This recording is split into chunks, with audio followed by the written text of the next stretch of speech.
Alors Nightman, c'est un thriller psychologique qui se passe en Irlande. Et c'est vraiment sur la relation, au premier abord, une belle relation de jeunes mariés qui s'installent dans la maison d'enfance du mari. Et en fait, les choses vont peu à peu mal tourner et la relation elle-même va se révéler assez toxique, avec des surprises sur le chemin. Voilà. You know, when I went running, I find another castle. Castle? Yeah. Like a huge red brick castle. Oh, that's Bridgewood. That was my boarding school. You went to boarding school 3 miles from your house? Yeah. Pour moi, c'est un thriller psychologique, mais c'est vrai que y a quand même des éléments d'horreur. C'est vraiment un film de genre qui emprunte.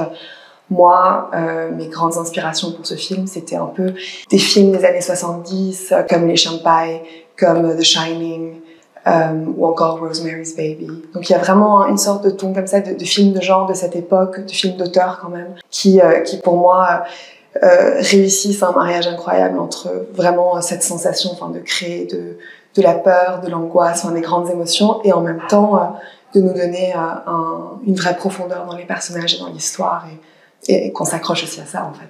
Tout se passe donc autour de cette petite maison un peu isolée près d'un village en Irlande, près de bois, donc il y a vraiment un thème par rapport à l'isolement, mais aussi cette sensation d'un village où tout le monde se connaît, et notre personnage principal, Alex, quand elle arrive là, c'est complètement une étrangère. Il y a la chasse dans le coin, il y a des choses qu'elle comprend pas, des codes du village qu'elle ne comprend pas, alors que son mari a passé son enfance là-bas. Mais après, pour l'anecdote, ce qui est drôle, c'est qu'en fait, on a filmé en Belgique. Donc, on a vraiment essayé de recréer l'Irlande avec un très beau paysage, une très belle maison et un château, une ruine de château belge, mais qui passe pour l'Irlande. Et moi, mon plus grand compliment par rapport à ça, c'est pendant le tournage, quand les acteurs irlandais arrivaient, ils nous disaient en fait oui, en regardant le château, oui, je pense qu'on dirait l'Irlande. Donc pour nous, ça c'était super. On s'est dit ok, gagné, ça c'est chouette.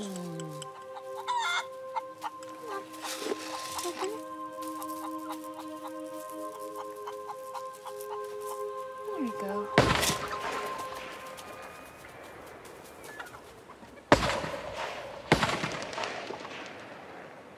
Will you go back to the house, okay? No. Leave this with me. I'm not going without you. Just go back to the house. No! Alex. No.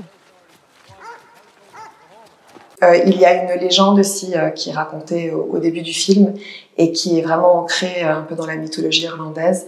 Et c'était quelque chose de très important pour moi de faire passer aussi dans l'ambiance du film et dans l'histoire quelque chose qui est vraiment très propre à l'Irlande, c'est-à-dire toutes ces croyances sur différents êtres qui peuplent les forêts, et dans ce cas-ci, le personnage de la Banshee, qui est très connu en Irlande et qui est une femme qui est à la fois un peu aux portes de la mort, mais qui accompagne les morts aussi, un personnage un peu entre le bien et le mal, et qui fait peur mais rassure étrangement à la fois.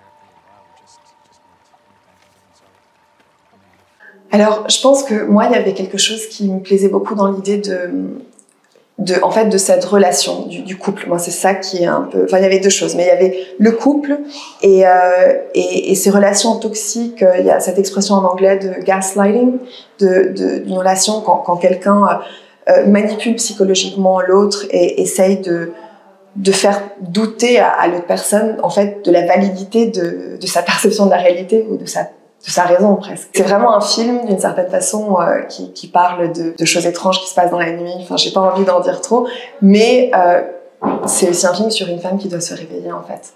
Qui doit se réveiller aux choses qui sont évidentes devant elle, mais qu'elle ne voit pas au début. Donc ça, c'était par rapport à la relation. Et puis, il y avait aussi tout ce travail sur les traumatismes de l'enfance et comment ça peut affecter qui on devient.